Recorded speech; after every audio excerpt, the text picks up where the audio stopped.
Hi, it's Miss Leah, and I'm here with our second Charlie Mae Simon first chapter. And this week we're going to do The Remarkable Journey of Coyote Sunrise by Dan Gemeinhardt. And this first chapter is pretty long, so I'm just going to read the first few pages so you can get a taste of it. Chapter 1. There were big days and there were small days, and there were bad days and there were good days, and I suppose I could pick any one of them for my once upon a time. But if I'm going to be truthful, and truthful is something I always aim to be, then really there is only one best place to start this story. It all started with Ivan. Once upon a time, it was hot, and I was sweaty. It was about 5 months before my 13th birthday, give or take. We were someplace in Oregon. Honestly, I don't even remember the name of the town, but I know it was on the dry, hot side of the state, away from the ocean. The whole world was so yellow and shining from the beating down sun that you had to squint no matter where you looked. The black top of the gas station parking lot radiated the heat right back up at you, so it felt like you were getting cooked from both sides. I suppose most barefoot people would have been hooting and hopping with that sizzling asphalt burning the bottoms of their feet, but my soles were used to it, and I walked along, easy as you please. My t-shirt was stuck with sweat to my back. The braid that hung down nearly to my blue jean belt loop slapped wetly against it as I walked. The man behind the counter looked at my bare feet and started to say something. "Miss, you can't," but I knew where he was going with it before he started. That tyrannical no shoes, no shirt, no service rule is pretty darn universal in America's gas station convenience stores. I just waved at him and cut him off. I know, I said, and kept walking. I'll only be a minute. I'd never been in that particular gas station before, but it was exactly the same as every other one, so really I'd been in it a million times. Rows of plastic-wrapped junk food, walls lined with glass-doored coolers full of pop and flavored iced teas. I walked past the metal racks of beef jerky and candy bars to the pot of gold at the end of my rainbow, the slushy machine. There it was, humming in the corner next to the coffee dispenser and soda fountain. My mouth started watering as soon as I saw that neon-colored sugar slush swirling around under the big plastic dome. There was a kid standing in front of it, looking up at the churning slurry with desire written plain and clear across his face. He was 7 or 8 and staring up at the left flavor, which was an unlikely pinkish color named wild watermelon. "Big mistake," I said, walking up next to him and grabbing a cup from the pull-down dispenser. He jerked his head to look at me. "What is?" I nodded with my chin at the slushie he was coveting. "Watermelon. That's a no-go. Never waste your time with anything that claims to be watermelon or banana flavored. It's a scam every time." He squinted at me, clearly unconvinced.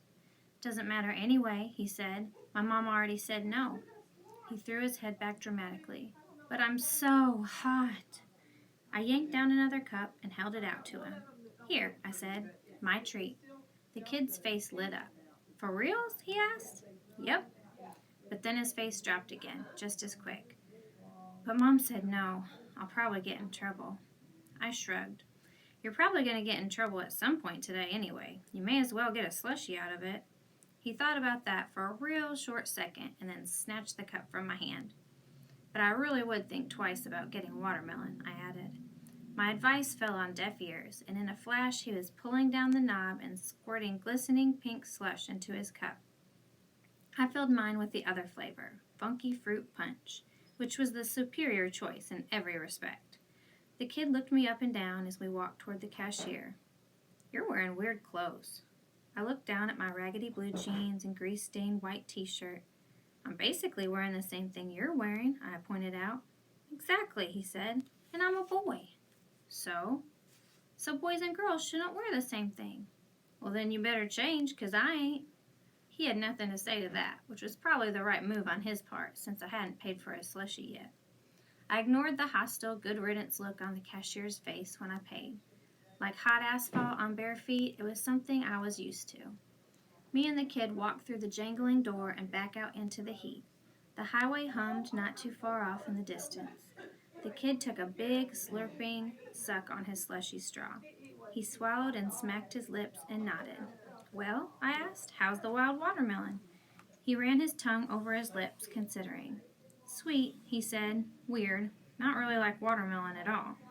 I nodded and took a suck of my delicious, flavored, as advertised, funky fruit punch. Lesson learned, kid. Now you know. He looked glumly at the phosphorescent pinkness in his cup. I sighed. It's tough seeing a kid get a bad break. I held mine out to him. Here, I said. Trade. His eyebrows shot high. For reals? Sure. I don't mind it all that much, I lied. And you're the one who's getting in trouble. Better make it worth it. We swapped slushies, and I took a sip of wild watermelon. He watched for my reaction. I think, I said, that the flavor designer at the slushie company needs to spend a little more time eating watermelon. The kid nodded. I tapped my slushie cup against his. Cheers, kid. Enjoy. He said thanks, and I said you're welcome, and then he said, You want a kitten? And I swallowed a mouthful of syrupy slush and licked my lips and wiped a bit of juice off my chin with my arm and said, What? You want a kitten? He repeated. He pointed to where an older boy sat on the curb next to a big cardboard box. We're giving him away. Want one? I looked out at the big, beat-up yellow school bus parked next to one of the gas pumps. There was no way I'd be allowed to get a cat. It was a no-go for sure. I sighed. Well, let's go take a look at least. We're going to stop there for now. Find it at your local library and read it so you can participate in the mock election in May.